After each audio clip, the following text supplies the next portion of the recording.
Baik rekan-rekan semuanya ya di 1 jam ke depan, ya, mungkin 1 jam lebih ya, 1,5 jam. Kita akan membahas tentang proses bisnis the revenue cycle, sales to cash collection, ya, dari penjualan ke penagihan.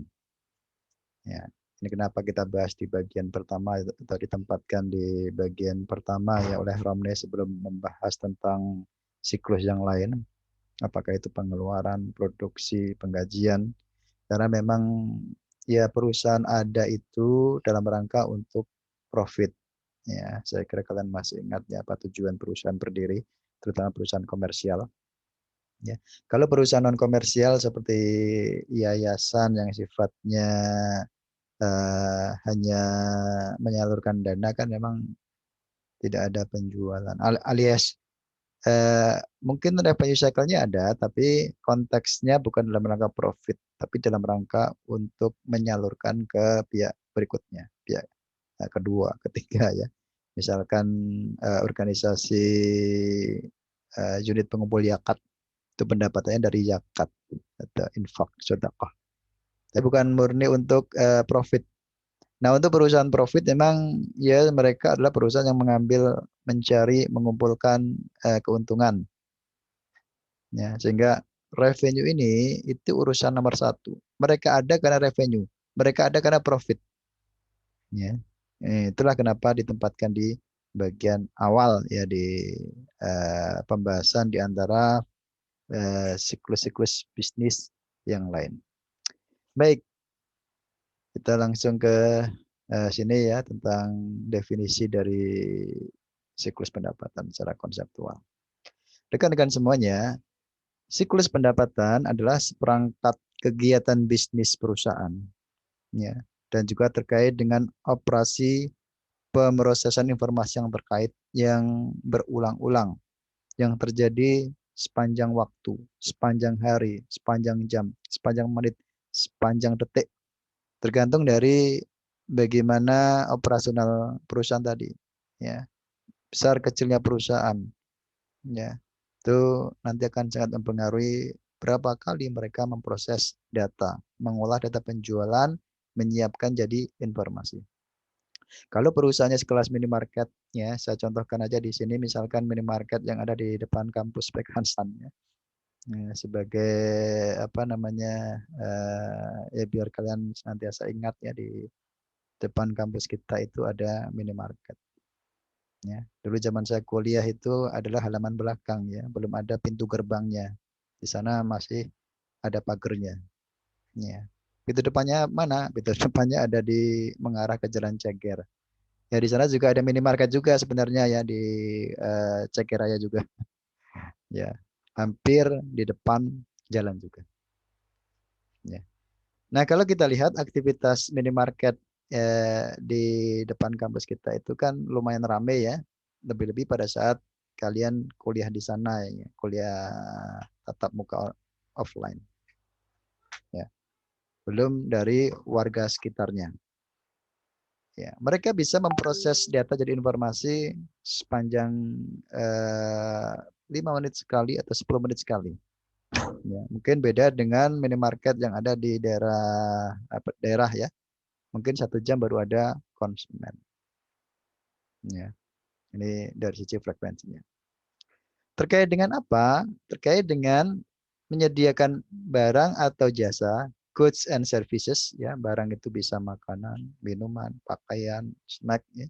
Jasa itu bisa jasa pembayaran listrik, jasa apa namanya pembelian voucher, ya, dan lain sebagainya. Nah, untuk perusahaan yang services oriented tuh seperti misalkan perusahaan jasa konsultan, perusahaan accounting, perusahaan manajemen, ya, atau perusahaan misalkan tukang cukur, ya, ya itu kan memang berkaitan dengan providing services kepada pelanggan, kemudian and collecting cash in payment for those sales, ya termasuk melakukan pengumpulan uang kas dalam hal pembayaran atas penjualan tersebut. Nah, ini nanti untuk membedakan antara siklus pendapatan dengan siklus yang lain. Ya.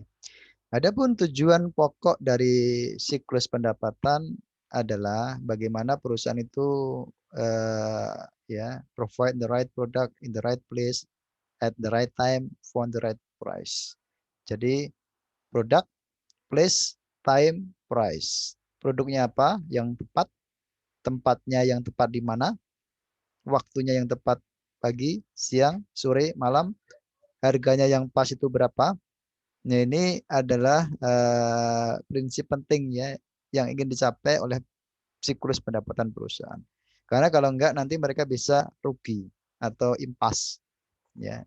Jadi produk yang tepat yang dijual oleh minimarket ya di sekitar kampus itu kira-kira apa sih dengan pangsa pasar mahasiswa ya. Mungkin makanan ringan, minuman dingin, minuman hangat, minuman panas ya, kopi misalkan, kopi. Ya. Kemudian juga tempatnya yang pas itu di mana? Oh, mungkin 100 meter dari area sekolah, area kampus. Ya. Kalau jauh dari area kampus nanti kan konsumennya bisa beda pangsa pasarnya. Kemudian waktu yang tepat mereka beroperasi jam berapa saja? Oh, baru buka jam 7 pagi ketika mahasiswa itu sudah mulai masuk ya berangkat ke kampus, mungkin mereka butuh bekal untuk sarapan. Ya, tutupnya sampai apa? Sampai sore misalkan, atau sampai malam. Ya. Kemudian produk yang tepat untuk dijual itu apa? Ya, misalkan contoh saja misalkan roti ya. Ya, roti cepat saji ya, atau misalkan makanan ringan yang lain. Harganya juga berapa? Untuk kalangan pangsa pasar atau customer mahasiswa itu yang tepat ya. Untuk makanan itu misalkan 8.000 atau 15.000. Ya, karena misalkan kalau itu dijual dengan harga 50.000 itu enggak pas. Ya, beda kalau misalkan pangsa pasarnya itu misalkan di kafe-kafe ya di Jalan Sudirman di mana kebanyakan itu konsumennya pekerja. Ya mereka memang butuh makan, butuh gengsi juga ya. Tapi kalau misalkan untuk pangsa pasar mahasiswa atau anak-anak sekolah ya di kampus-kampus Indonesia ya kampus-kampus umum apakah itu PKN STAN, apakah itu UI, ITB, IPB, UGM, UNAIR, Unimed dan lain sebagainya. Ya, saya kira segitu masih wajar lah ya. Nggak tahu kalau misalkan perguruan tinggi internasional yang mahal ya, mungkin harga 30-40 masih wajar karena mahasiswanya itu kelas internasional. Yaitu dilihat dari sisi price yang tepat itu berapa. Karena kalau ketinggian nanti nggak akan laku. Kalau terlalu rendah, nanti implikasinya profitnya kecil atau sulit balik modal. Ya. Ini dari sisi primary objektifnya. Nah, rekan-rekan semuanya, berbicara mengenai proses bisnis tidak lepas dari struktur organisasi atau pembagian tugas dan wewenang. Di pertemuan sebelumnya kita belajar tentang control and ice. Ya, di sana kita dikenalkan dengan kerangka pengendalian KOSO. Di KOSO ada KOSO ICIF, Internal Control Integrated Framework. Ada juga KOSO ERM. Nah, di KOSO KUP, ya, di KOSO ICIF kan ada 5 elemen, ya 5 komponen. Ya, komponen yang pertama itu adalah control environment atau internal environment. Ya, bercerita tentang bagaimana ya, organisasi itu berdiri. Bagaimana gaya pimpinan itu mempengaruhi tujuan pengendalian. Berbicara tentang bagaimana tugas dan pendelegasian wewenang antara orang satu dengan orang yang lain itu harus ada. Dalam rangka apa? Mencapai tujuan pengendalian, ya, yaitu bagaimana laporan keuangan akurat, reliable, bagaimana mencegah pencurian aset, bagaimana mendorong ditaatinya regulasi. Ya. Sehingga keberadaan pembagian tugas dan wewenang itu menjadi bagian yang sangat penting dan mutlak ya bagi organisasi. Yang pada umumnya itu diwujudkan dalam struktur organisasi yang diterbitkan oleh perusahaan. Nah, di sini di Romney ya dicontohkan ada struktur organisasi dari perusahaan ya, Alpha Omega Electronics.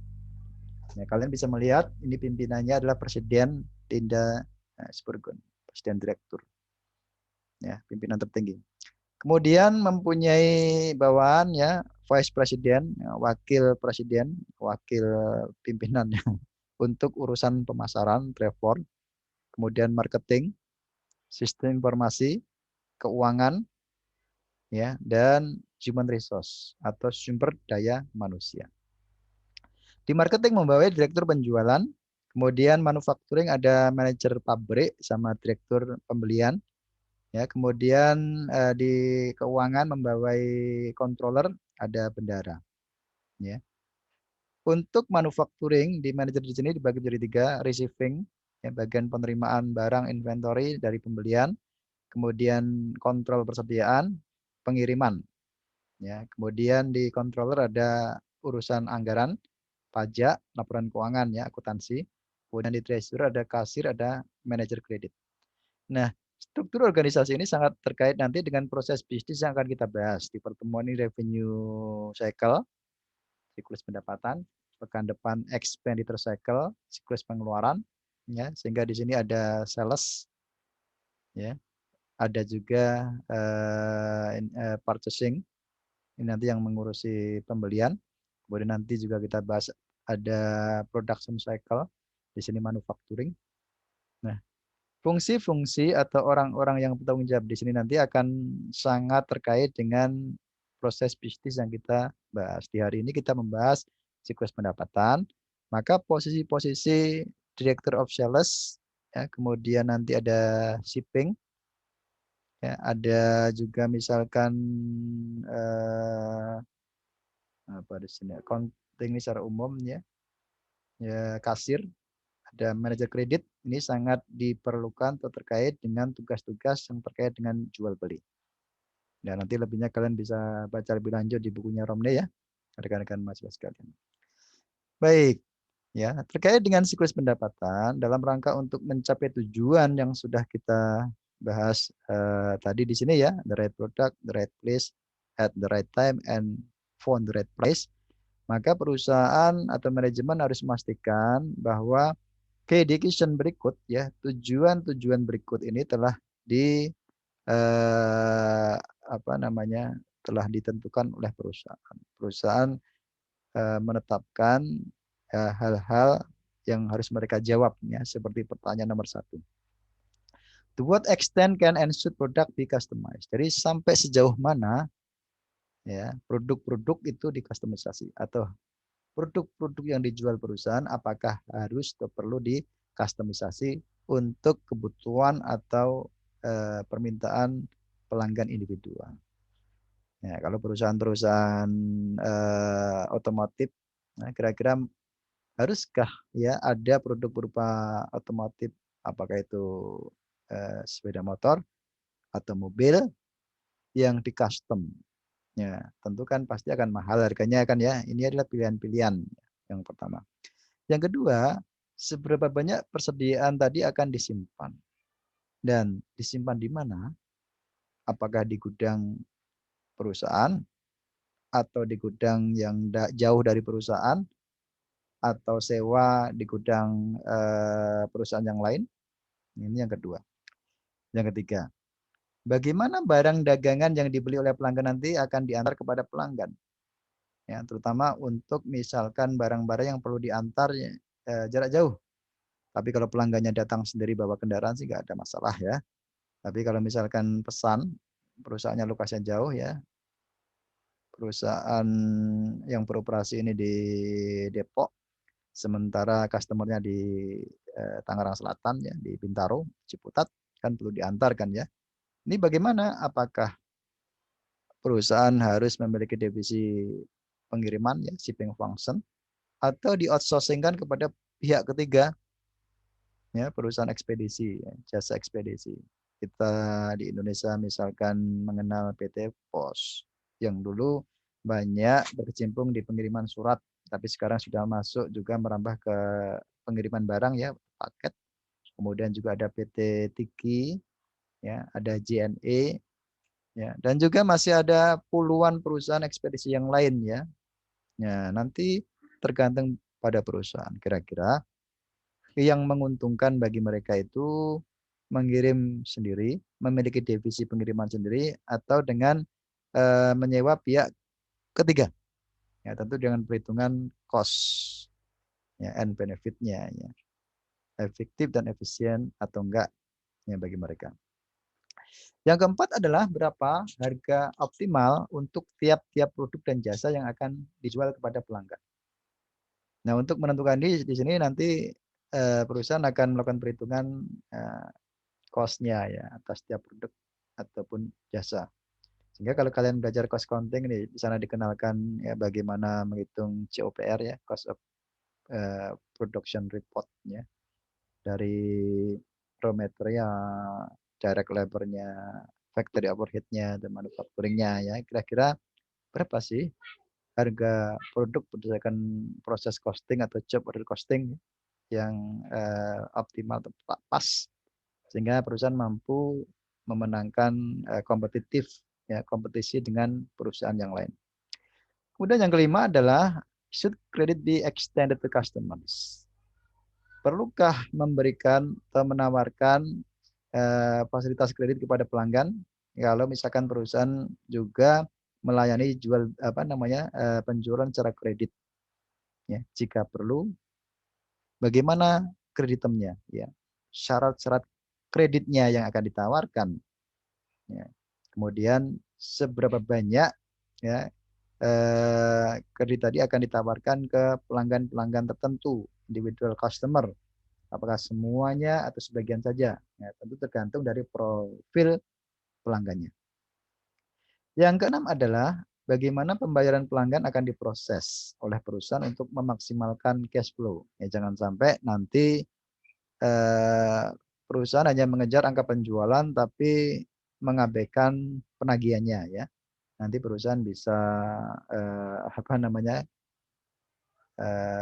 kekurangan uang kas ya kalau tidak memperhatikan ya bagaimana cash collection tadi dilakukan oleh perusahaan. Nah, rekan-rekan mahasiswa sekalian, jawaban-jawaban atas pertanyaan tadi, ya, keputusan-keputusan tadi nanti akan mempengaruhi bagaimana mereka melaksanakan proses-proses kegiatan-kegiatan dalam siklus pendapatan.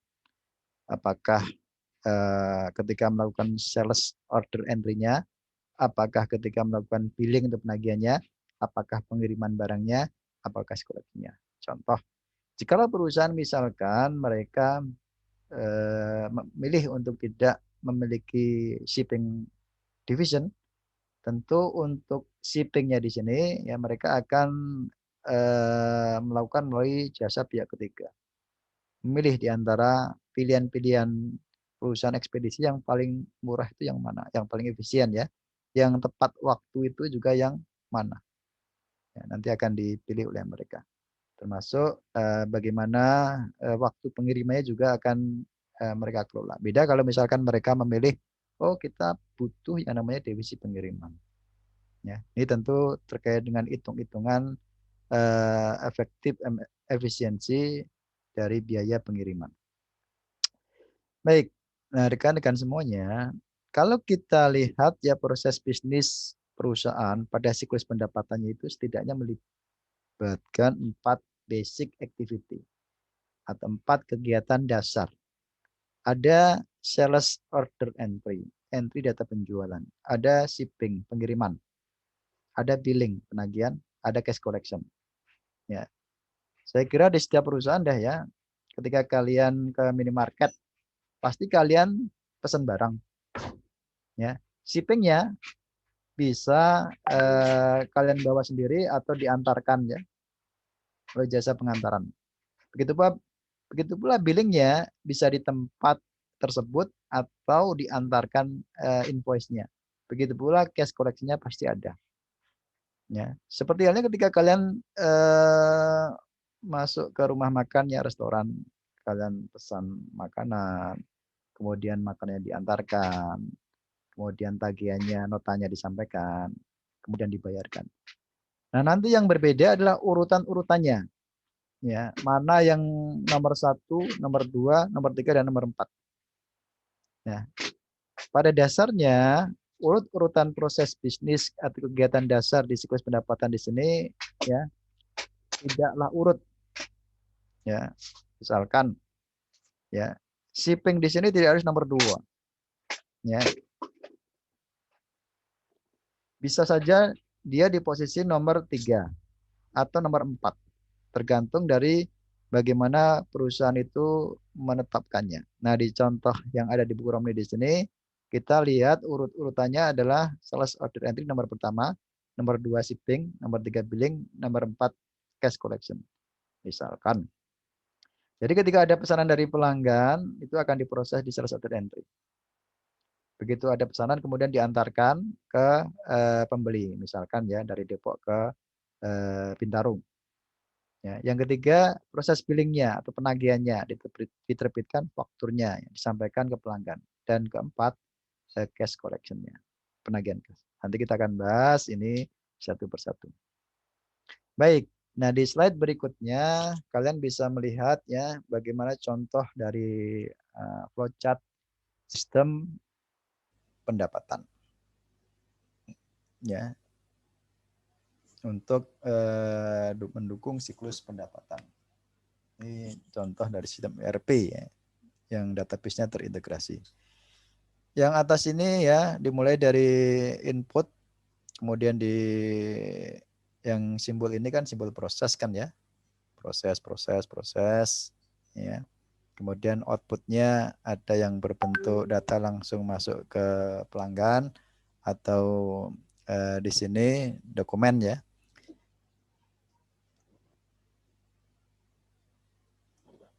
Baik ya, dimulai dari pelanggan ya dengan akses ke aplikasi web storefront ya. Ibaratnya kalian misalkan di Bukalapak atau Tokopedia atau Shopee dan lain sebagainya, memilih-milih barang yang kemudian terhubung dengan sistem perusahaan yang melalui aplikasi melalui internet. Ya, kemudian di sini ada pegawai bagian penjualan yang tugasnya melakukan entry data penjualan atau menambahkan data-data yang perlu ditambahkan ya yang terhubung ke proses sales order processing. Kemudian terhubung ke data induk yang terintegrasi, ada data pelanggan, persediaan, harganya berapa, ya, sales order sampai shipping and invoice. Ya, semuanya dihubungkan dalam satu database tunggal. Kemudian juga ada fungsi shipping, ketika barangnya itu ada nanti akan diantarkan ya oleh fungsi shipping yang juga berkaitan dengan misalkan warehouse gudang ya untuk mengambil barang ya, mengolah barang ya, kemudian disiapkan bersama dengan bagian pengiriman ya. Di sini ada apa namanya entry data picking slips, kemudian bill of lading dan diantarkan kepada pelanggan. Kemudian di proses berikutnya adalah proses billing dan account receivable. Ya, bagaimana diterbitkan nanti invoice ya, disampaikan kepada customer pelanggan, apakah melalui internet atau melalui email. Ya, ada bagian accounting yang tugasnya nanti akan menata usahakan ya piutang pelanggan. Ya, kemudian juga nanti penagihannya yang juga terkait dengan cash collection processing ada kasir. Ya, setiap pembayaran yang dilakukan oleh pelanggan nanti akan diadministrasikan ya oleh kasir, ya termasuk setorannya ke perbankan juga sama.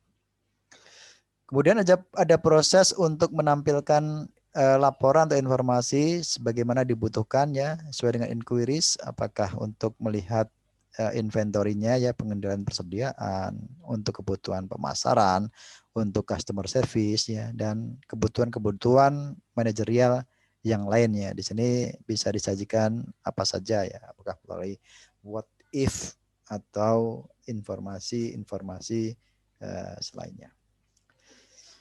Nah, rekan-rekan semuanya, di halaman ini disajikan diagram konteks di FD. Ya, ini saya ingatkan lagi ya untuk diagram konteks ini ternyata juga di antara kalian masih ada yang lupa juga ya, bahwa diagram konteks itu ciri-cirinya hanya ada satu simbol proses, ya, transformation proses, yang direpresentasikan dengan gambar lingkaran.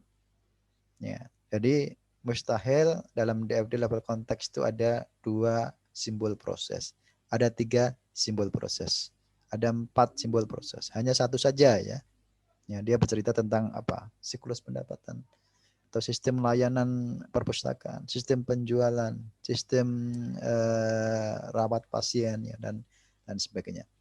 Kemudian entitas yang terkait ada pelanggan, ada carrier ya, ini petugas pengirim ya, pengiriman. Kemudian siklus pengeluaran, siklus produksi, ada juga perbankan ya, banking, general ledger reporting system, human resource management payroll cycle. Nah, ini adalah entitas-entitas atau siklus-siklus yang saling terkait.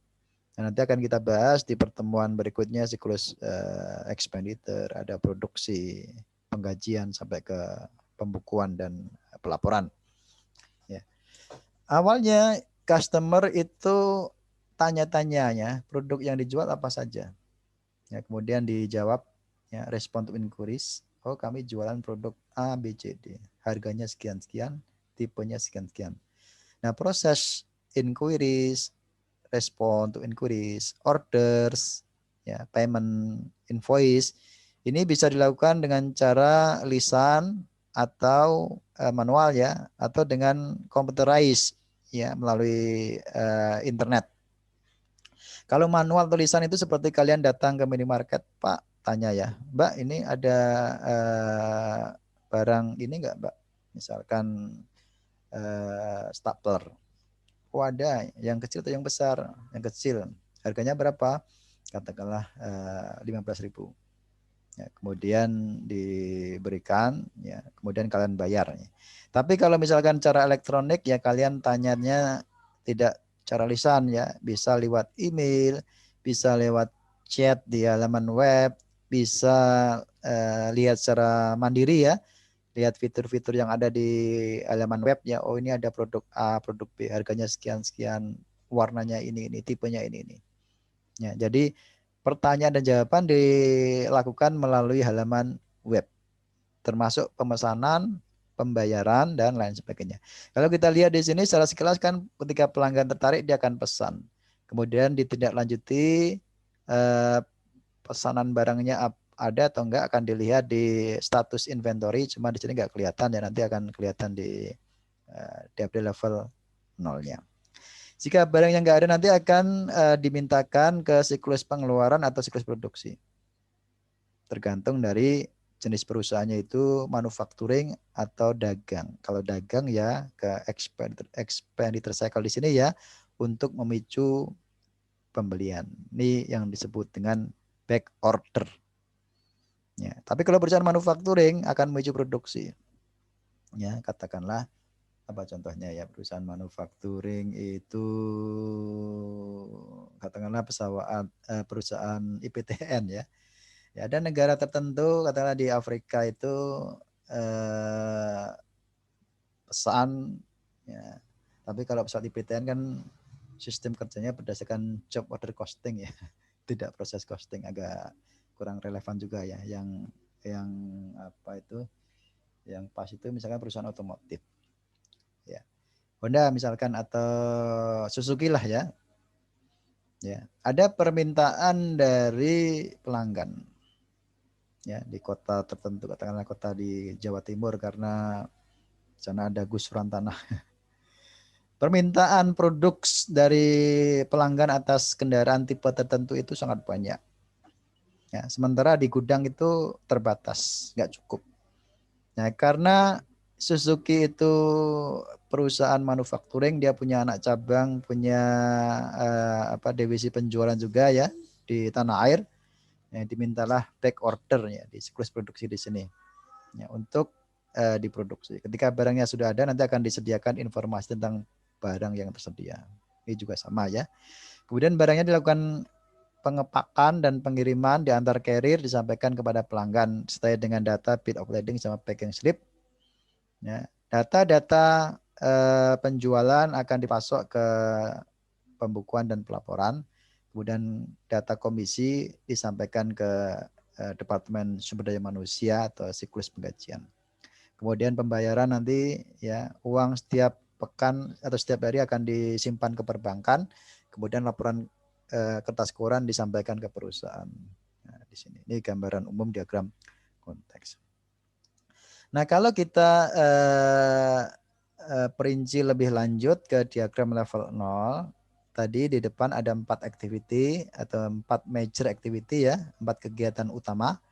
Pertama, sales order entry diwakili dengan 1.0, di mana ketika pelanggan dia tanya A, kemudian dijawab, kemudian order ya, pemesanan, kemudian akan ditindaklanjuti dengan melihat ya stok di inventory masih ada atau tidak. Kalau ada ya bisa langsung di ACC ya. Setelah dilihat nanti status kreditnya ya kalau dia penjualan secara kredit. Tapi kalau enggak ya bisa langsung ditindaklanjuti ke kegiatan berikutnya ya pengiriman sampai penagihan dan cash collection-nya. Tapi kalau misalkan barangnya stoknya enggak ada nanti akan memicu yang namanya production and purchasing need. Ya, ini ke siklus-siklus terkait ya, cycle-cycle terkait. Apakah siklus pengeluaran, siklus produksi, lagi-lagi tergantung dari tipe perusahaannya. Ya, ini bisa kita lihat. Kemudian jika nanti barangnya sudah ada, ya stoknya ada dan dipastikan pesanan pelanggan bisa dipenuhi, maka akan di follow up untuk sales order.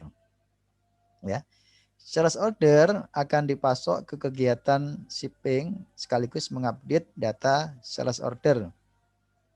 Ya, sebagai bagian pengiriman, bagian shipping, ya berdasarkan data sales order nanti akan diambil ya barangnya dari gudang, ya dibungkus disertai dengan slip pembungkusan, kemudian disertai dengan bill of lading, diteruskan kepada carrier, ini bagian pengantaran barang ya, diteruskan ke pelanggan. Ya, proses selesai? Belum. Dilanjutkan dengan kegiatan ketiga, yaitu billing. Data dari sales order ditambahkan dengan bill of lading nanti akan diproses untuk menyiapkan invoice. Ya, invoice disampaikan kepada pelanggan. Sekaligus akan memutakhirkan data pelanggan ya. Bahwa pelanggan ini ya sudah disampaikan invoice-nya. Ya, untuk memutakhirkan juga kira-kira berapa utang ya pelanggan tersebut. Kemudian data penjualan dimutakhirkan ke sales sama ke buku besar dan pelaporan keuangan ya untuk penjurnalannya.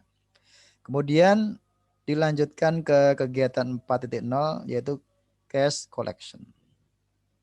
Sebagai bagian penagihan, misalkan kasir ya, dia menerima pembayaran dari customer bisa melalui loket, melalui transfer bank, dan cek dan lain sebagainya.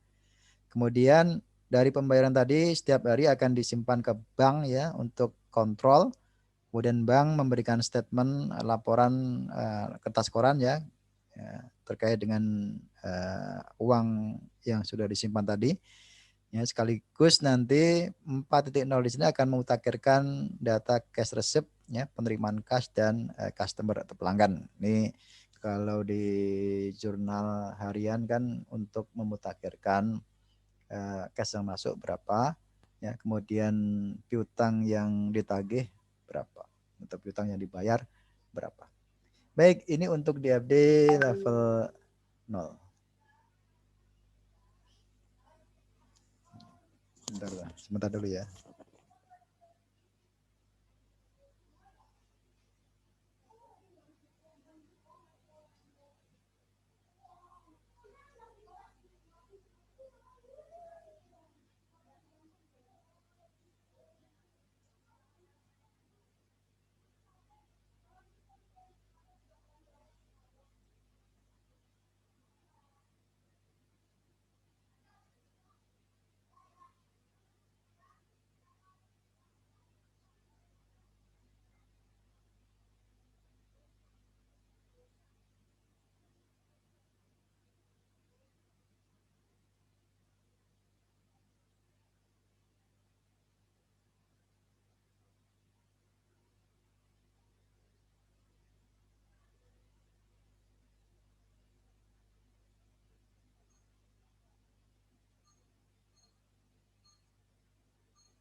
Baik, saya kembali ke laptop ya. Ada pertanyaan sampai di sini? Slide TFT level 0?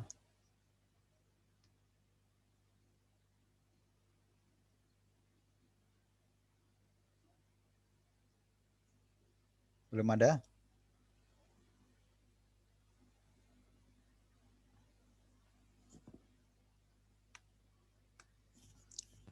Oke, kalau belum ada saya lanjutkan lagi ya.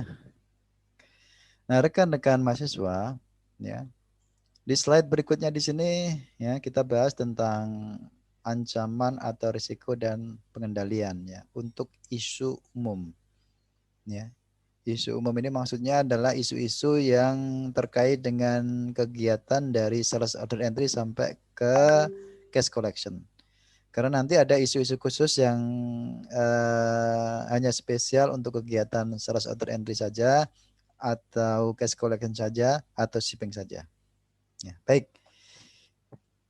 Isu yang pertama atau ancaman atau risiko yang pertama adalah data induk tidak akurat atau tidak valid. Nah, tadi di sini kan kita dikenalkan dengan data ya. Nah, ada data induk pelanggan, ada data induk persediaan, ada data induk harga, ya.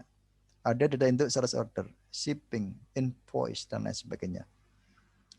Kalau data-data yang tersimpan di database perusahaan tersebut tidak akurat, ya, tidak valid, akan menyebabkan perusahaan keliru, ya, menetapkan harganya berapa, mengirim produknya ke pelanggan atau misalkan kesalahan-kesalahan yang lain, ya, itu sangat manusiawi.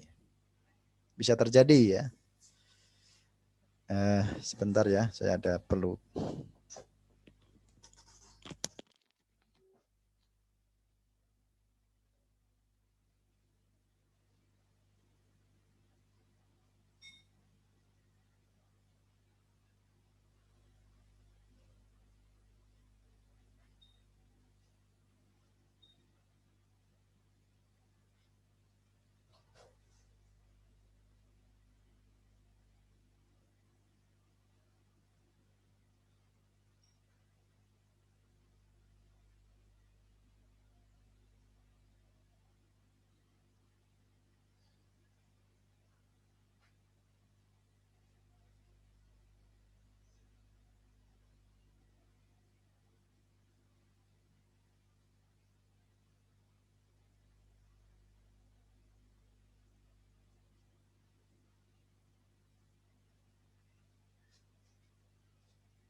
Baik, saya lanjutkan lagi.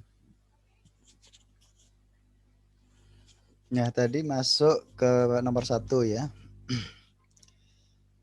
Nah, kalau ini tidak dikontrol, nanti akan mempengaruhi ya bagaimana perusahaan melakukan aktivitas sehari-hari. Apakah misalkan memproses pesanan pelanggan, menerbitkan tagihan, sampai melakukan journalising, penjurnalan ya. Sehingga perlu untuk memitigasinya. Ya, pertama, melalui data processing integrity control, yaitu pengendalian integritas pemrosesan. Ya, ini sudah kita bicarakan di bab 10 ya, pertemuan ke-6 kalau nggak salah. Kemudian yang kedua, membatasi akses ke data induk. Tujuannya agar data tidak diubah-ubah oleh orang yang tidak punya kewenangan. Ya, sehingga perlu untuk melakukan autentifikasi, otorisasi, dokumentasi. Yang ketiga, mereview setiap perubahan ke data induk. Kalaupun perubahan tadi dilakukan oleh orang yang punya wewenang, apakah didukung oleh dokumen yang telah diotorisasi, misalkan oleh kepala bagian penjualan, ya, kepala bagian kredit, ya, dan sebagainya.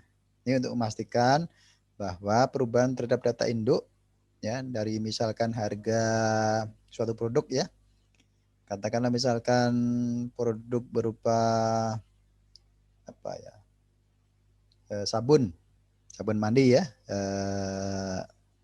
sabun mandi cair misalkan merek tertentu lah ya, 1 liter harganya 28.000 ya, kemudian diturunkan menjadi 25.000, itu sudah mendapat persetujuan atau tidak ya perubahan tadi. Kalau enggak nanti akan dibalikan lagi data harganya ke data awal. Yang kedua adalah pengungkapan informasi sensitif yang tidak terotorisasi. Apakah data pelanggan, data pegawai ya disebarkan kepada pihak ketiga. Ya. Nah, ini juga sangat berbahaya kalau perusahaan sampai membocorkan data pihak ketiga. Ya, bisa hilang kredibilitasnya. Ya. Bagaimana pengendaliannya? Ya, di pertemuan sebelumnya ya ini membahas tentang privasi and confidentiality ya di bab berapa itu ya? 9 ya. Kontrolnya adalah melalui pengendalian akses dan enkripsi. Jadi datanya itu di enkripsi sehingga kalaupun jatuh kepada pihak ketiga itu tidak terbaca kecuali mereka punya kunci untuk mendekripsi datanya. Ya, ini yang kedua. Kemudian yang ketiga adalah kehilangan atau kerusakan data induk. Misalkan data inventory-nya rusak, korup misalkan ya, karena virus ya. Atau misalkan servernya terbakar. Ya, maka perlu untuk dimitigasi ya. Di bab 10 juga sudah kita bahas di sana terkait dengan availability, ada backup prosedur untuk mengamankan misalkan jika filenya rusak, kita punya backup. Ya, filenya korup, kita punya backup. Tapi kalau misalkan yang rusak itu adalah data induknya, servernya, maka kita harus punya, perusahaan harus punya yang namanya disaster recovery procedure atau DRP. Ya. Apakah itu terletak di kota yang lain, di tempat yang lain, sehingga ketika ada ancaman-ancaman terhadap sia berupa bencana alam, serangan cyber, perusahaan punya cadangan ya, pusat data atau server cadangan untuk segera beroperasi ya melalui DRP. Yang keempat adalah kinerja yang buruk, poor perform. Baik kinerja itu disebabkan oleh manusia ataupun komputer ya, ataupun proses-proses apa namanya yang dilakukan oleh komputer ya atau otomatisasi. Kalau disebabkan oleh manusia, maka ya nanti ya perlu dicari ya, ataupun komputer ya, melalui laporan manajerial. Kira-kira kinerja dari staf penjualan itu bagus atau enggak. Kira-kira staf dari bagian pengiriman itu bagus atau tidak. Kira-kira misalkan waktu pemrosesan penjualan itu berapa menit ya, dengan cara mendokumentasikan dalam bentuk laporan manajerial. Hasil dari laporan manajerial nanti akan digunakan oleh manajemen atau pimpinan untuk mengevaluasi. Oh, karyawan ini misalkan kerjanya lelet, ya, dicari kenapa alasannya. Ya, ada alasannya, ya manajemen bisa memutuskan. Oh, misalkan perlu kenaikan gaji. Oh, motivasinya rendah. Oh, memang kinerjanya ini buruk, tidak bisa dinaikkan. Pecat misalkan, diganti. Kinerja sistemnya jelek, ya butuh penggantian komputer misalkan. Baik, nah di sini contoh dari Google Data Center. Kalian bisa melihatnya. Kalau misalkan PLN itu kan banyak juga ya, kalian bisa lihat ya. Dia lebarnya bisa, luasnya bisa 1 hektar atau lebih. Maka untuk menyimpan data ya, Google membutuhkan lokasi atau site yang sangat luas di sini ya, untuk pemasok kebutuhan pasokan listrik dan infrastruktur yang lain. Kemudian di sini ada contoh pusat data dan server di mana nanti administrator jaringan atau administrator database nanti akan bertanggung jawab mengelola data-data perusahaan. Baik, ya kita masuk ke activities and control. Atau ada pertanyaan dulu? Silakan kalau ada.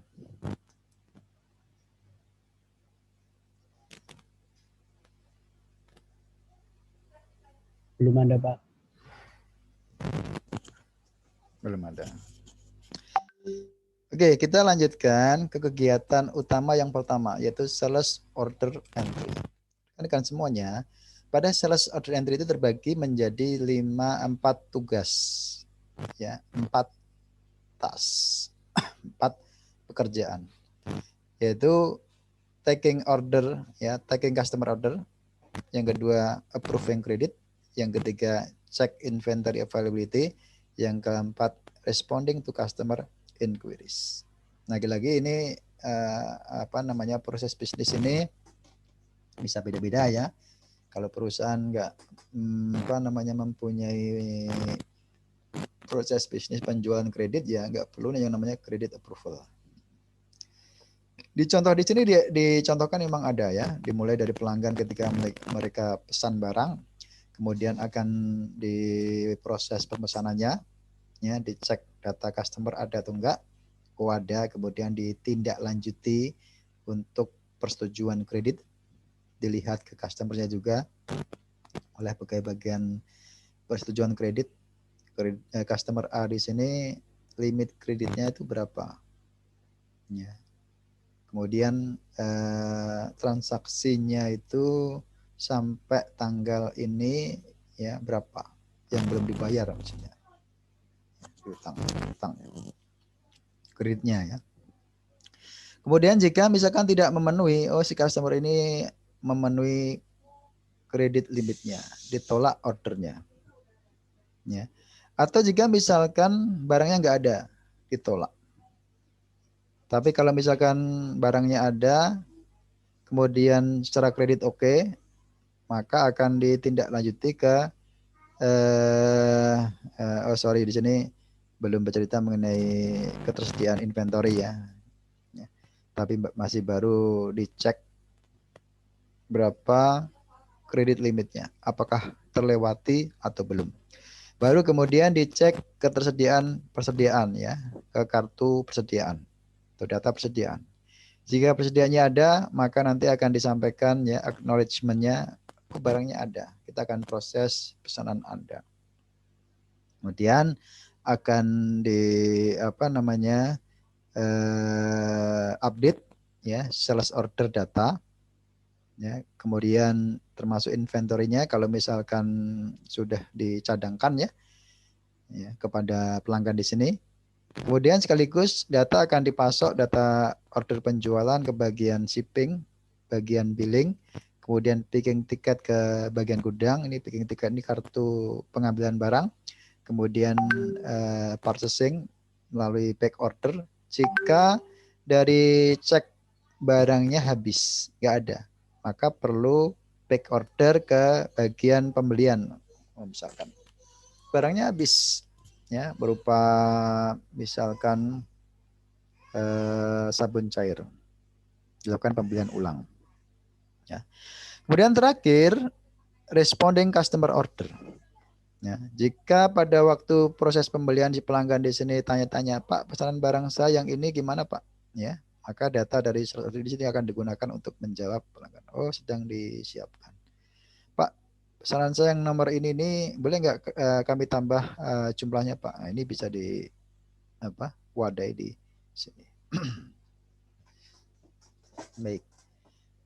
Nah, rekan-rekan sekalian, pada kegiatan yang pertama, sales order entry di sini ada ancaman-ancaman atau risiko-risiko. Yang pertama adalah tidak lengkap atau tidak akuratnya data pesanan pelanggan. Nah, ini berpotensi terjadi ya. Ya, jika misalkan dari formulir purchase order itu tidak semuanya diisi oleh pelanggan, nanti kan ada data yang tidak lengkap. Ini pelanggan di sini alamatnya di mana? Ya. Nomor teleponnya berapa? Ini enggak ada. Kontrol yang perlu dilakukan adalah data entry edit control. Ya, di aplikasi ya perlu dilakukan bentuk-bentuk pengendalian data entry edit control. Ada banyak beragam cara yang kalau di bab 10 itu misalkan ya ada uji kelengkapan, completeness check ya, untuk memastikan bahwa item-item data yang dibutuhkan itu sudah diisi ya, dari fit formulir sudah diisi. Kemudian cek validitas ya, itu untuk memastikan bahwa misalkan kode ID atau nomor perkiraan di transaksi itu juga sudah sama dengan yang ada di data induk. Kalau kode untuk misalkan sabun cair itu 1130 ya, di data itu juga sama, berarti menandakan ya, data valid. Dan pengujian yang lain ya. Kemudian yang B, membatasi akses ke data induk. Ya, ini jangan sampai data induk itu diubah oleh orang yang tidak punya kewenangan. Sehingga butuh yang namanya akses kontrol ya, melalui otorisasi, autentifikasi, otorisasi. Adapun ancaman yang kedua dari berupa invalid order atau pesanan yang tidak valid, ya, pesanan fiktif, ya, pesanan fiktif. Ya, kalau zaman dulu sebelum ada internet kan, ya, kalau seseorang itu syukuran ya di teman-teman sekelas ya, syukuran, ya, lulus misalkan atau dapat nilai A, pesan pizza PHD ya, atau McD dulu masih masih menjadi makanan favorit mahasiswa. Kalau sekarang kan udah nggak begitu favorit ya. masih banyak makanan yang lainnya. Dulu zaman saya kuliah dulu ya, si A ya, dia bisa melakukan pesanan fiktif dengan telepon di nomor-nomor tertentu ya, saluran tertentu. Pak, ya, kami pesan pizza 10 dus, tolong diantar di gedung di kampus STAN ya, lantai 3 ruang 2 302 di 302 jam 3.00. Ternyata jam 3 sudah nggak ada. Mana orang yang pesan di sini? Padahal ya pizzanya sudah diantar. Kan rugi perusahaan. ini pesanan yang tidak valid atau bagaimana kontrolnya? Ya kalau dulu sebelum ada internet ya dengan tanda tangan tertulis ya atau tanda tangan digital. Nah, ini untuk memastikan bahwa orang yang pesan itu ada. Ya. Nah, kalau kasus seperti pesanan fiktif tadi kan bisa ditelusuri. Oh, yang pesan itu si X. Ini namanya, identitasnya. Ya. Nanti bisa diajukan apa namanya ke ranah hukum ya kalau dia memungkiri. Walaupun juga ada kemungkinan ya yang pesan bukan dia, tapi sangat kecil kemungkinannya. Ya, ketika akun dia itu di apa namanya dicuri orang, ya. Komputernya hilang, dicuri orang, itu bisa jadi. Kalau misalkan termasuk data-data akunnya itu bisa diaksesnya. Yang ketiga adalah tagihan-tagihan yang tidak tertagih atau piutang yang tidak tertagih. Maka perlu yang namanya kredit limit untuk transaksi penjualan kredit ya. Ya, per pelanggan 50 juta. Kemudian juga ada keharusan untuk specific authorization. Ya, otorisasi khusus untuk menyetujui penjualan ke pelanggan yang baru ya atas penjualan. Jika misalkan si pelanggan ini belum terdaftar sebagai daftar pelanggan ya.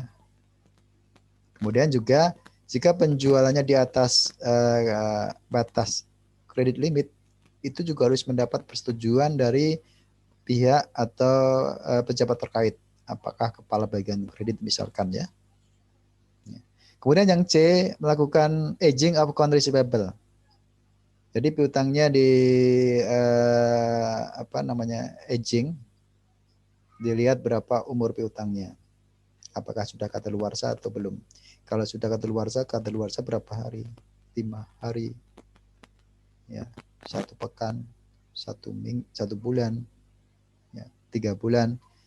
Ya, kemudian diestimasi tingkat ketidaktertagihannya ya dengan estimasi perusahaan ya melalui bad debt expense analysis. Baik, kemudian ada kehabisan atau kelebihan inventory. Nah, ini juga kemungkinan bisa terjadi ya. Kalau sampai kehabisan inventory kan perusahaan apa namanya ada potensi pendapatan yang hilang. Ya, ada potensi penjualan tapi barangnya nggak ada. Tapi kalau ada kelebihan inventory menyebabkan perusahaan harus menyimpan barang lebih di gudang, ada biaya penyimpanan yang berlebih, ada kemungkinan barangnya itu rusak, hancur, busuk dan lain sebagainya. Masing-masing kurang bagus. Ya, maka perlu untuk memastikan berapa jumlah yang ideal persediaan tadi. Ya, tentu melalui sales forecast. Perkiraan penjualan berdasarkan angka estimasi ini angka ideal penjualan atau persediaan itu dalam 1 bulan 10.000 unit, 5.000 unit, 3.000 unit. Nah, ini dilakukan sales forecast, perkiraan penjualan dan activity reports. Kemudian juga perlu melakukan perpetual inventory control system untuk memastikan berapa barang yang ada, barang yang dibeli, barang yang dijual. Setiap saat ketahuan jumlah barangnya ya.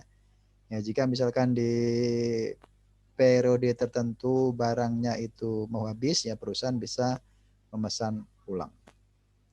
Menggunakan kode bar dan radio frequency identification untuk menghitung pergerakan barang secara otomatis, pelatihan kepada para pegawai, ya agar mereka itu bisa bekerja secara efektif dan efisien, ya.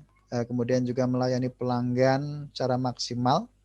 Ya, bagaimana jika barangnya habis ya, mereka bisa memberitahu kepada pelanggan ya, barangnya habis, tapi kami akan segera restock dalam waktu sesegera mungkin. Kemudian melakukan penghitungan fisik periodik atas persediaan. Itu adalah di antara kontrolnya. Yang kelima adalah lost customer. Customer bisa pergi ya dengan banyak alasan. Ketika tidak puas misalkan, ya pertanyaannya tidak ditanggapin, produknya kurang bagus, ya, dan lain sebagainya. Kalau customer pergi, implikasinya adalah perusahaan akan kehilangan potensi pendapatan, ya, sehingga akan menyebabkan kerugian bagi perusahaan tersebut. Kontrolnya dengan melaksanakan sistem CRM. CRM itu Customer Relationship Management. Ya, apa itu CRM? Ya, secara ringkas itu semacam manajemen hubungan dengan pelanggan untuk memastikan bahwa pelanggan tadi ada hubungan dengan perusahaan, ya, sehingga tingkat kepuasannya meningkat dengan berbagai macam cara, ya. Apakah melibatkan dalam kegiatan rutin perusahaan, ya, misalkan ulang tahun perusahaan atau bagi-bagi promo atau dalam event tertentu, ya. Kemudian menerapkan self-help website, ya, website perusahaan itu diberikan fasilitas yang memungkinkan pelanggan itu untuk berinteraksi secara langsung dan interaktif, ya. Masuk juga memberikan fasilitas frekuensi ask question, FAQ, ya. Kemudian juga evaluasi, ya, layanan service, ya, ratingnya berapa, sehingga bisa diketahui rating customer service itu di angka 4,5 memuaskan. Oh, di angka 2,5 kurang memuaskan. Apa alasannya? Itu bisa dicari. Itu diantara kontrol. Baik, kemudian masuk yang kedua yaitu kegiatan shipping atau pengiriman, ya. Setelah tadi barang diperiksa ketersediaannya ada dan sebelumnya dicek kredit limitnya itu nggak ada masalah, maka tibalah waktu pengiriman barang. Data yang diantar sales order entry berupa picking ticket nanti akan digunakan untuk mengambil barang dari gudang, ya, oleh pegawai bagian gudang. Kemudian barang serta picking ticket akan diserahkan ke karyawan bagian pengirimannya, ship goods. Ya, tentu di sini nanti akan disertai dengan goods and picking ticket. Karyawan bagian pengiriman nanti, ya, berdasarkan data, 1 sales order SO, 2 picking ticket. Yang ketiga, barangnya itu sendiri, ya, direkonsiliasikan, ya, itemnya pas atau tidak, jumlahnya pas atau tidak. Kemudian akan jika pas disiapkan bill of lading, ya. Bill of lading beserta barang nanti akan disampaikan kepada pengirim, apakah sopir atau ke jasa pihak ketiga, ya, jasa ekspedisi pihak ketiga. Kemudian data-data lainnya seperti bill of lading sampai slip akan disampaikan ke pegawai bagian billing and account receivable sekaligus memutakhirkan data pesanan, persediaan, shipment. Ini misalkan apa? Barang yang dikirim itu sabun cair, ya, sebanyak 100 pak. Ya. Jika inventory sebelumnya itu sebanyak 1000, ya. Kemudian yang dijual diantar itu 100, kan nanti kan tersisa menjadi 900 pak, kan, ya. Ini untuk mutakhirkan data persediaan, termasuk data pengiriman, ya. Dan back order. Back order di sini jika barang yang dijual atau disampaikan kepada pelanggan tadi kurang jumlahnya, nanti akan dipesankan ulang ke sini, ya. Ya, ke siklus produksi dan pengeluaran. Baik, jadi di shipping di sini ada 2 fungsi, 2 tugas, ya. Pick and pack, mengambil dan mengepak, kemudian mengirimkan pesanan. Apa ancamannya? Yaitu mengambil item yang keliru atau jumlahnya keliru. Misal, yang dipesan oleh pelanggan itu adalah sabun cair, saya pakai contoh saja, ya, ini cuma contoh saja, bukan bermaksud mempromosikan. Contoh saja, misalkan ada sabun Lifebuoy, kan ada sabun yang lain kan banyak, kan ada Lux, ada yang lain sebagainya misalkan. Yang diambil itu sabun yang lain, ya. Yang dibeli Lifebuoy, yang diambil Lux. Jumlahnya juga sama, yang dipesan 100, yang diambil 101 atau 99 atau 95, nggak akurat, ya. Agar lebih akurat bisa menggunakan kode bar atau teknologi RFID, di scan barangnya, ya. Jumlahnya juga ketahuan. Kemudian juga rekonsiliasi antara picking list, ya, daftar pengambilan, sama sales order detail. Ya, jadi barangnya apa, jumlahnya berapa. Sehingga kalau kita lihat di sini tadi kan ya di mana tadi? Ya, di sini ya. Ada picking ticket, ada sales order. Ya. Ini di rekonsiliasi. Kemudian yang kedua adalah pencurian persediaan. Karena karyawan yang bekerja di bagian shipping di sini bergelut dengan persediaan, ada potensi, ada opportunity, ada peluang pencurian.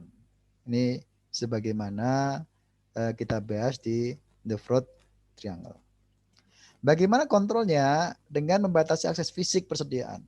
Apakah dalam gudang, dikunci, kasih misalkan security, ya, dan lain sebagainya. Kemudian mendokumentasikan setiap pergerakan atau transfer persediaan dari gudang ke bagian pengiriman melalui dokumen pergerakan barang, dokumen serah terima barang ya, atau BAST, bukti acara serah terima barang. Oh, yang dikeluarkan dari gudang sabun cair jumlahnya 100. Ini kalian bisa hitung 100. Kalau misalkan karyawan bagian pengiriman nanti dia mengatakan kemarin barang yang kami terima enggak 100, 89, sehingga selisih 11. Ya, padahal 11 tadi sudah diambil dia. Ada buktinya. Ini buktinya, ini ada BAST-nya Pak, ini 100. Bapak sudah tanda tangan. Enggak mungkin jumlahnya tidak 100. Nah, itu bisa di antisipasi ya hal tersebut. Kemudian menggunakan teknologi kode bar sama radio frequency identification, penghitungan fisik secara periodik persediaan dan menyesuaikan ya jumlah yang tercatat ya. Kalau misalkan di inventory itu 900 di catatannya ya, tapi faktanya 890, nanti catatannya akan disamakan. Ya kan mungkin juga kan inventory itu hilang. Apakah dicuri, apakah misalkan menguap ya, atau bocor misalkan, kan harus dibuang tuh sabun seperti itu. Nggak mungkin, tetap dipertahankan. Yang ketiga adalah shipping error. Baik karena delay, kemudian gagal kirim, alamatnya nggak ada, jumlahnya keliru, itemnya salah, alamat duplikasi, itu mungkin terjadi. Kontrolnya dengan rekonsiliasi shipping dokumen, ya, dengan data sales order, picking list, and packing slips.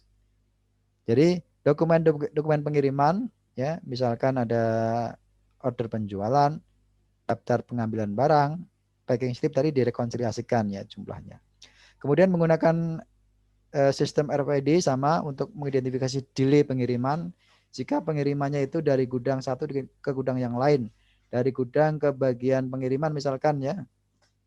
Kalau misalkan jaraknya dalam hitungan puluhan meter, itu kan bisa terdeteksi melalui radio frequency identification ya. Kemudian data entry melalui kode bar, ya, scanner dan juga RFID jika misalkan proses pengentrian itu dilakukan untuk dalam rangka perpindahan barang ya. Kalau dengan cara hitung manual kan ada kemungkinan keliru. Udah dihitung 1, 2, 3, 4 sampai 100 itu masih oke. 101, 102, 103 sampai 200 masih oke. Di angka 300 sudah ngantuk. Ya, ada potensi kekeliruan. Ya, kalau di barcode kan otomatis dihitung oleh scanner. Lebih-lebih RFID ya, barangnya tidak perlu digesek, itu sudah masuk ke sistem.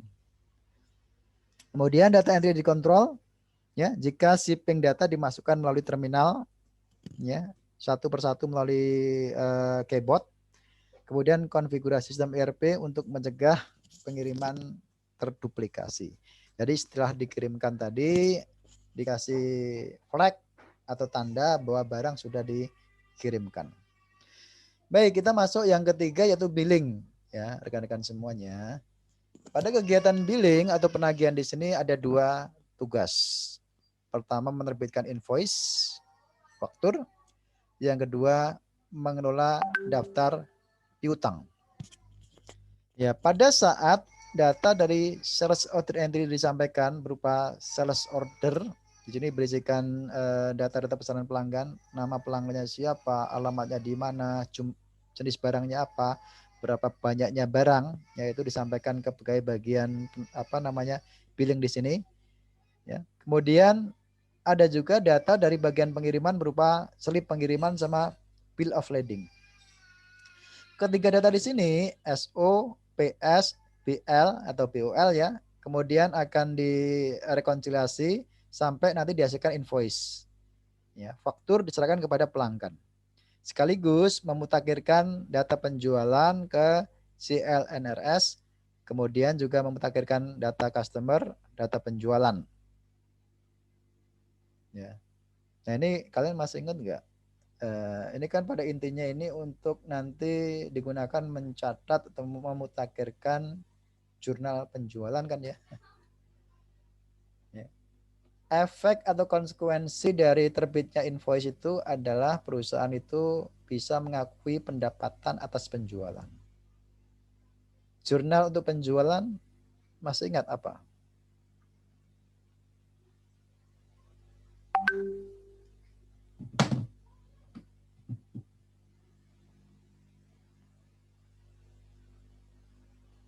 Nisa Akil lah. Masih ingat gak? Jurnal penjualan itu debitnya apa? Kreditnya apa?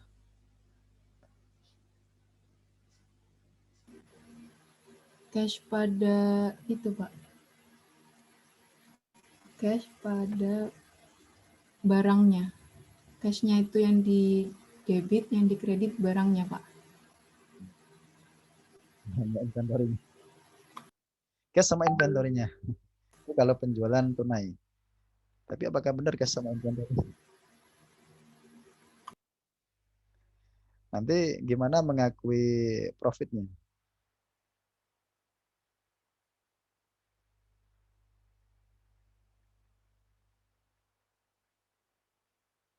Inventory itu pasangannya apa? Sales revenue ya Pak. Sales revenue. Iya, cash pada Iya, sales revenue, pendapatan penjualan. Itu kalau sales revenue. naik. Kalau penjualan kredit, berarti account receivable pada sales revenue. Di samping COGS pada inventory ya. Sehingga kalau kita lihat di sini, data yang dimutakhirkan di sini ada customer. Customer ini adalah nanti adalah subsidiary ledger dari general ledger piutang. Ya, controlling account piutang atau account receivable. Jadi account receivable nanti kan rekening pembantunya ada piutang kepada PTA, PTB, PTC, PTD. Ya, dia di debit di customer, kemudian kreditnya ke penjualan, angka penjualan ya di sini. Ya. Ini untuk mengakui piutang jika penjualannya secara kredit. Ya, baik. Kemudian di 3.0 ada tugas untuk memutakhirkan piutang. Ketika pelanggan melakukan pembayaran, ya ini misalkan melalui cek, data pembayarannya nanti akan digunakan untuk memutakhirkan tagihan apa pembayaran pelanggan ya. Katakanlah saldo pelanggan PTA itu 100 juta. Ya, pada hari ini dibayar 30 juta. Ya, nanti akan dikredit di sini 30 juta ya PTA. Sehingga posisi saldonya tinggal 70 juta. Sekaligus akan memutakhirkan CLNRS. Ini nanti kita akan bahas di pertemuan berikutnya ya, sebelum pertemuan ke berapa ya, sebelum terakhir lah. Ya.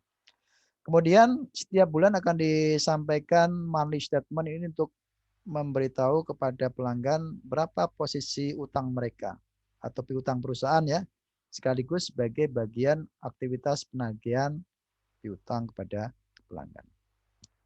Baik, ya di sini kalian bisa melihat contoh invoice-nya ya. Saya kira kalian juga sudah familiar dengan invoice. Nanti silakan dibaca ya. Elemen-elemen datanya apa saja ya yang ada di sini. Nah, rekan-rekan mahasiswa, pada billing di sini maintaining account receivable-nya atau pengelolaan piutangnya itu ada dua metode yang bisa dipakai ya. pertama open invoice, yang kedua balance forward. Bedanya apa? Yang open invoice di sini metode yang digunakan untuk mengelola piutang itu dalam konteks ya invoice per item invoice. Jadi per faktur. Ya, jika misalkan pelanggan itu melakukan pembayaran per faktur ya, maka prosesnya menggunakan open invoice. Tapi misalkan jika pelanggan menggunakan pembayaran per monthly statement, laporan bulanan, ya mereka punya di bulan Juni ini ada 10 invoice, nilainya 100 juta. Ya, mereka membayar berdasarkan laporan bulanan ya, maka digunakan balance forward. Ya, sehingga kalau kita lihat ya di contoh dari money statement di sini ada nomor invoice-nya berapa saja, tanggal transaksinya berapa saja, berapa saldonya, ya ada nggak yang sudah jatuh tempo atau belum, ya kita bisa lihat di monthly statement di sini. Ya ini totalnya. Ya, ketika pelanggan membayar sekian dari total di sini, ya maka nanti apa namanya kita bisa identifikasi berapa yang belum terbayar. Ya, cuma nanti kekurangannya kan kita nggak tahu ini ya pembayaran piutang ini untuk invoice yang nomor berapa. Ya, maka perusahaan nanti ya bisa menggunakan metode-metode mana yang lebih awal transaksinya ya untuk dimasukkan di sini. Baik, pada billing di sini ada ancaman berupa gagal menagih sama billing error, posting error di account receivable, kemudian tidak akuratan memo kredit. Yang pertama, gagal melakukan penagihan. Jadi pegawai lupa untuk menagih, membuat invoice. Kalau kita lihat di sini itu invoice tidak disampaikan kepada pelanggan. Otomatis piutang ya tidak akan update ya. Yang rugi perusahaan dong, ada transaksi penjualan tidak diakui piutang. Ya. Ya, atas risiko atau ancaman tersebut, maka perlu memisahkan pegawai bagian billing and shipping sebagai kontrol mechanism. Ya. Karena kalau misalkan satu orang muncul peluang untuk melakukan penggelapan, peluang untuk melakukan kecurangan, ya perlu dipisahkan. Yang kedua adalah rekonsiliasi periodik atas invoice, ya dengan sales ordernya, picking tiketnya, and shipping documents-nya. Apakah berkas-berkas tersebut itu sudah diproses invoice-nya atau belum? Ya, kalau misalkan belum, berarti ada kelupaan atau kesengajaan untuk tidak memproses billing. Yaitu ancaman atas nomor 1. Ancaman yang kedua adalah billing error. Baik karena misalkan jumlahnya ya. Tadi contohnya tadi sabun cair ya. Harusnya harganya itu 25.000. Ya. Tapi karena inputnya manual, ditulislah 24.000. Sengaja ya nanti selisihnya akan diambil. Atau memang sengaja, bukan sengaja ya salah entry data karena ngantuk, karena capek dan lain sebagainya. Maka salah satu kontrolnya tadi adalah A. Mengkonfigurasi sistem penjualan agar secara otomatis memasukkan data harga. Jadi meminimalkan kekeliruan ya dengan mengurangi pengisian secara manual. Yang kedua, membatasi akses ke data induk harga. Ini juga dalam rangka untuk mencegah orang ya yang tidak punya wewenang mengubah-ubah data induk. Yang ketiga, melalui data entry edit control. Ini sudah kita singgung tadi di depan ya. Kemudian rekonsiliasi dokumen pengiriman antara picking ticket, bill of lading, and packing list terhadap sales order. Itu sudah tepat atau belum? Ya jika misalkan dari ketiga keempat berkas tadi memang benar ya bahwa penjualan atas pelanggan A itu kode barangnya 0113. Ya, nama barangnya sabun cair. Jumlahnya sekian. Harganya sekian ya. Berarti udah oke ya untuk ancaman tersebut. Oke, yang ketiga adalah posting error in account receivable. Jadi kekeliruan memposting ke buku besar. Ini bisa jadi misalkan ya salah posting ke buku pembantu buku besar ya, yang beli itu pelanggan A tapi diposting ke pelanggan B ya. Atau misalkan akunnya keliru, akun utamanya ya, harusnya akun receivable tapi diposting ke akun payable atau ke inventory. Nah, kontrolnya dengan data entry control, reconciliation of batch total. Ya, kalau batch total kan berarti dibandingkan antara akun-akun yang ada di subsidiary ledger ya, pelanggan A, pelanggan B, pelanggan C sampai misalkan ratusan pelanggan. Apakah jumlahnya itu sama dengan saldo yang ada di buku besar atau enggak? Ya. Yang ketiga, melakukan pengiriman monthly statement to customer. Ya, diharapkan nanti pelanggan itu konfirmasi jika misalkan begini. Nah, bukankah tanggal 1 kemarin saya sudah membayar utang saya, Pak, melalui cek nomor sekian sekian sekian. Nah, jika nanti ada kasus seperti itu, perusahaan akan ketahuan, oh memang ada salah posting ya, pembayaran. Kemudian direkonsiliasi subsidiary account to general ledger secara detail. Itu langkah-langkah kontrol untuk nomor 3. Untuk nomor 4 yaitu memo kredit tidak valid atau tidak akurat. Apa sih memo kredit itu? Ya. Jadi begini, ketika pelanggan itu melakukan pembelian, sini ya, katakanlah 100 sabun cair ya, totalnya 2.500.000. Kan saldo yang ada di sini 2.500.000. Suatu saat ya ada pengembalian sabun cair karena bocor misalkan ya, karena kadaluarsa ya. Sehingga barang yang dikembalikan ada potongan harga atau mungkin ada diskon ya. Mungkin kalian sudah mengenal sales return and allowance.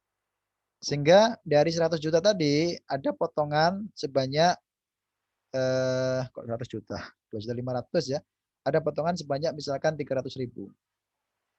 Nah, dasar untuk menetapkan potongan angka tersebut ya, apakah 300.000 atau 100.000 itu harus ada memo kredit ya. Kenapa disebut dengan memo kredit? Karena dari saldo account receivable itu kan debit kan ya. Nah, nanti akan dikredit sejumlah angka yang ada di memo tadi. Oh, angkanya 300.000. Oh, angkanya 200.000. Sehingga disebut dengan memo kredit dari sisi perusahaan sebagai penjual ya. Tapi kalau perusahaan sebagai pembeli, mereka akan menganggap sebagai memo debit. Nah, memo kredit di sini rawan ketidakvalidan atau ketidakakuratan. Salah satunya karena bisa digunakan sebagai celah untuk melakukan kecurangan. Ya, pegawai-pegawai tertentu di bagian penjualan bisa menyalahgunakan memo kredit di sini untuk mengambil keuntungan. Ya, misalkan aslinya nggak ada pengembalian barang, ya, tapi melalui memo kredit nanti bisa dikeluarkan memo kredit palsu fiktif. Ya. Uangnya nanti akan masuk ke pegawai sana, ya, ditilep. Artinya ya, sebagian dari tagihan yang ditagih dari pelanggan tadi akan diambil. Ya.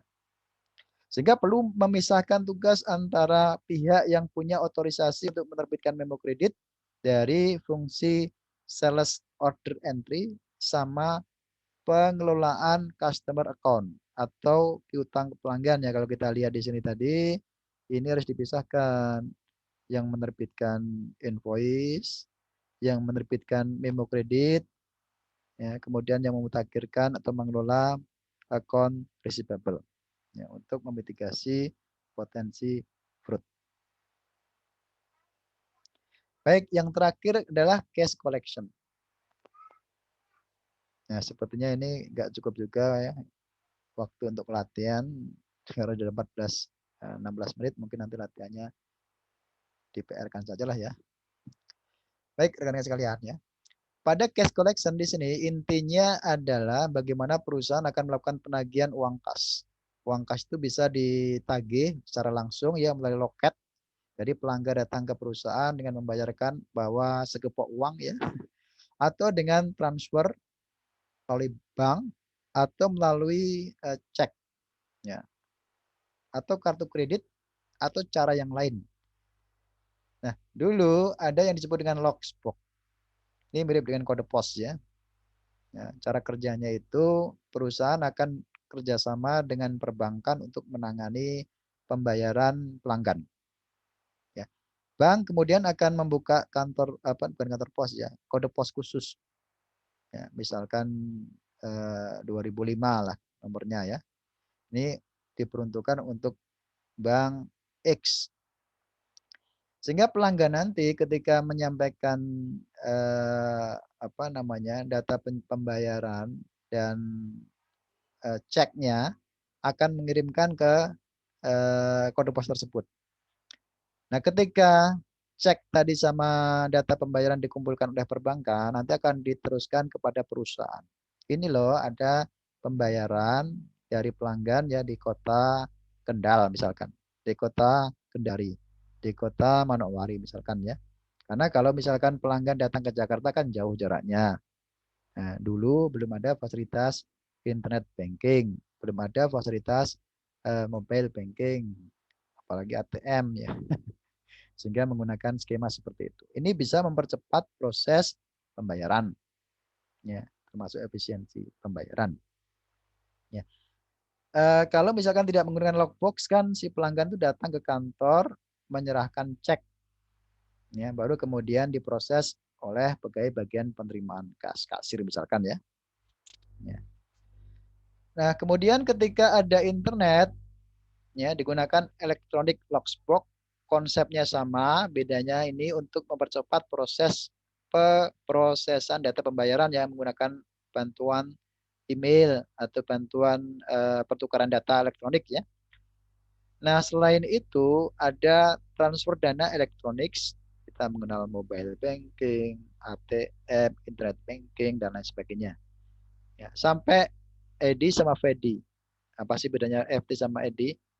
Nah, ini kalau kita lihat ya rekan-rekan sekalian, ya, dulu itu tidak banyak bank yang punya kemampuan atau fasilitas untuk mewadahi proses pembayaran dari nasabah berupa uang sama berita pembayarannya itu untuk apa. Jadi ketika si pelanggan, ini misalkan perusahaan A ya, dia ingin membayar kepada perusahaan B. Perusahaan B di sini ya, ini perusahaan A itu punya bank A, perusahaan B punya bank B. Ya, caranya adalah perusahaan itu setor uang ke bank A untuk ditransferkan ke bank B milik perusahaan B. Cuman data yang mengalir ini hanyalah sejumlah dananya. Dananya sebesar 100 juta. Tapi untuk apa? Ini nggak bisa difasilitasi oleh perbankan di sini. Ya. Maka untuk pembayaran apa, untuk faktur nomor berapa, ya ini bisa difasilitasi melalui pertukaran EDI ya, Electronic Data Interchanging untuk data pembayaran. Nah ini kan tidak efisien kan ya, dia melakukan setoran ke bank, ya ini belum diketahui di sini, memang diterima uang 100 juta. Tapi untuk apa? Ya, untuk invoice nomor berapa, ini harus menunggu dari perusahaan A. Yang kemudian nanti melalui VEDI ini dijadikan satu ya. EFT sama EDI di sini menjadi VEDI. Financial Electronic Data Interchange. Jadi dari perusahaan A tadi ketika dia store uangnya berapa, pembayaran apa ini sudah difasilitasi. Ya. Dari perusahaan A ke bank A, kemudian ke bank B, ya ke perusahaan B. Ini diketahui 100 juta ini untuk pembayaran faktur nomor 0501 tanggal transaksi 15 Juni 2021 ya misalkan ya. Ya contoh gampangnya ya kalau di mobile banking atau internet banking, kan sekarang sudah ada berita ya. Ini untuk transfer apa. Atau kadang perusahaan bisa menggunakan model UPIC ya, Universal Payment Instruction, C-nya itu apa ya? Kode. Jadi kode instruksi pembayaran yang unik ya, yang sifatnya universal. Nah, perusahaan bisa mengetahui bahwa pembayaran dari pelanggan di sini untuk tujuan apa, untuk membayar apa, untuk invoice nomor berapa, ya artinya kodenya unik. Ya kalau sekarang ada juga yang disebut dengan ya untuk pembayaran SPP di perguruan tinggi itu kodenya unik juga, ya. Jadi ada kode khusus bagi tiap-tiap mahasiswa. Mereka ya bisa membayarkan uangnya tersebut ke nomor rekening virtual. Itu contoh dari penggabungan antara EDI dan EFT di sini. Baik. Lalu apa ancamannya? Yaitu pencurian kas, ya, karena yang namanya pekerjaan cash di sini akan sangat rawan dengan pencurian. Ya, perlu juga solusinya itu dipisahkan ya. Itu pegawai yang tugasnya menangani pembayaran kas dari pelanggan itu mereka tidaklah punya kewenangan untuk misalkan ya melakukan posting pembayaran ke akun pelanggan. Ya, satu. Dua, tidak diberikan kewenangan untuk mengolah, mengotorisasi memo kredit. Tiga, kemudian rekonsiliasi akun bank. Tidak memungkinkan bagi dia untuk memasukkan data-data tersebut. Ya, kecuali mereka kong kali kong. Gimana ini misalkan untuk pembayaran dari nasabah ini kita palsukan. Nah, itu sudah di luar kewenangan dari sistem kontrol. Nggak bisa ngapa-ngapain kontrol ya. Kemudian menggunakan sistem EFT, VERI, dan lain sebagainya itu untuk meminimalkan penanganan pembayaran kas secara manual, ya, tidak ngotak-ngatik uang kas. Kemudian dapatkan menggunakan UPIC, ini tadi yang kita bahas ya, Universal Payment Instruction Code, ya, ketika menerima EFT sama VERI payment. Kemudian segera membuka mail, ya, cek, kemudian membuat daftar pembayaran pelanggan yang diterima, ya, sampai setiap hari menyimpan penerimaan kas di perbankan. Ya, yang G itu menggunakan cash register ya. Artinya dengan cash register semua uang yang masuk yang keluar tadi akan tercatat di sana. Ya, mitigasi penyalahgunaan uang. Ya, dan lain sebagainya yang nanti kalian baca lagi satu persatu. Kemudian ada cash flow problem. Ini dimitigasi dengan menggunakan skema logbook arrangement, EFT, credit cards, kemudian memberikan diskon ya kepada para pelanggan agar mereka segera membayar ya dengan misalkan sales diskon ya, one per 10 days ya. Ya, jadi diberikan diskon 1% untuk pembayaran cepat 10 hari pertama sejak tanggal faktur, one per 30 hari. Ya, jangka waktu bayarnya 30 hari. Kemudian menggunakan cash flow budget atau anggaran cash flow. Nah, di sini contohnya Januari, Februari sampai ke April. Ya. Saldo awalnya 10.000, kemudian proyeksi penerimaan cash, ya, cash sales 7.000, penagihan 26.000, kemudian totalnya 43.000. Proyeksi pengeluaran 32.000. Proyeksi saldo akhir 11.000. Ya, minimum uang 8.000. Karena sudah terpenuhi nggak ada kebutuhan untuk pinjam. Kecuali di bulan Februari sama Maret di sini.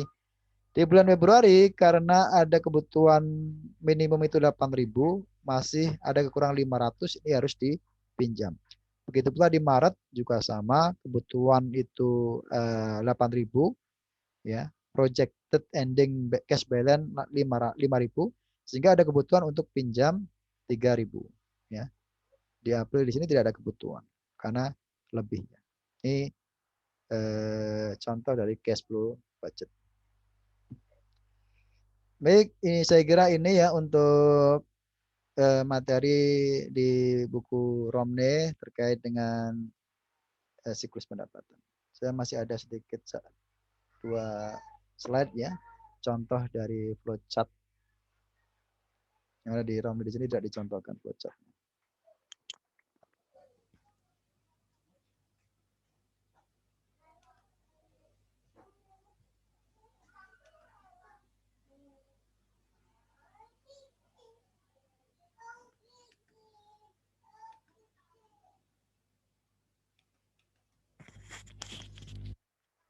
Baik rekan-rekan sekalian, di sisa waktu 3 menit ya sedikit ini saya contohkan saja ya flowchart untuk siklus penjualan.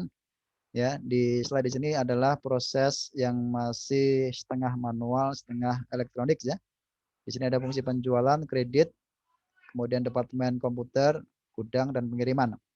Ketika ada customer melakukan pemesanan ya, yaitu dengan isian customer order, ini tidak lanjuti oleh bagian penjualan dengan menyiapkan berbagai berkas ya. Termasuk kredit copy di sini akan disampaikan ke bagian kredit untuk meminta persetujuan ya. Di sini dilakukan pengecekan kredit, ketika di ACC akan diteruskan ke sini. Sekaligus berkas-berkas yang lain seperti apa namanya, stok rilis ya, pengambilan barang ya, kemudian ada picking slip, pengambilan barang dan seterusnya akan disampaikan ke untuk stok rilisnya ke bagian gudang, untuk file copy, kemudian shipping notice ya, pesan pengiriman dan lain sebagainya disampaikan ke bagian shipping. Barang akan diambil ke bagian gudang, kemudian diteruskan disertai dengan stok rilis ke bagian pengiriman. Kemudian direkonsiliasikan ya, dikirimkan kepada pelanggan disertai dengan dokumen bill of lading ya. Bill of lading barang, packing slip dibawa oleh carrier diserahkan kepada pelanggan. Kemudian berkas-berkas yang lain ada file copy ya, stok rilis, bill of lading diarsip ya. Ada shipping notice yang nanti akan disampaikan ke departemen komputer. Dari sini akan dilakukan pengolahan ya untuk disiapkan nanti pemrosesan piutangnya ya. Ya, dengan database terkait, sales order file, kemudian apa namanya, edited sales order file, piutang, inventory, CL. Dihasilkan nanti salah satunya adalah invoice yang akan disampaikan kepada pelanggan. Ini untuk pembayaran ya. Proses selanjutnya tidak saya tunjukkan di sini. Ini contoh dari bagaimana proses ya dari sales order entry ya, kemudian apa namanya, shipping ya, billing. Untuk cash collection-nya sengaja tidak saya sampaikan. Kemudian ada juga contoh berikutnya di sini untuk pemrosesan data elektronik real time ya, dari customer yang melakukan pemesanan kemudian diinput oleh pegawai bagian penjualan terhubung ke data ERP secara real time, akan dihubungkan dengan database-database yang terkait ya, sampai kemudian dikirimkan di sini, diambil barangnya, dikirimkan kepada pelanggan ya, barang sama bill of lading apa kepada customer. Kemudian invoice-nya akan diproses di komputer operation di sini ya, secara otomatis invoice-nya disampaikan ke para pelanggan ya. Ini untuk contoh data processing elektronik real time. Baik, rekan-rekan mahasiswa sekalian, saya kira ini saja ya untuk materi kita di sore hari ini karena sudah setengah 5. Ya, waktu saya sudah habis pas. Ya. Nah, untuk latihan nanti silakan kalian kerjakan ya. Bentar, yang mana saja ya, saya lupa. Selain yang ada di LMS itu kan sudah ada kan ya di LMS tuh. Itu untuk PR yang akan dikumpulkan di submit pekan depan. Nah, yang untuk PR sebagai latihan malam hari ini, ya walaupun saya tidak minta untuk dikumpulkan, ya paling tidak nanti akan saya bahas di pertemuan pekan depan ya. Sebagian, tolong dicatat ya untuk PR sebagai latihan itu di bab 12.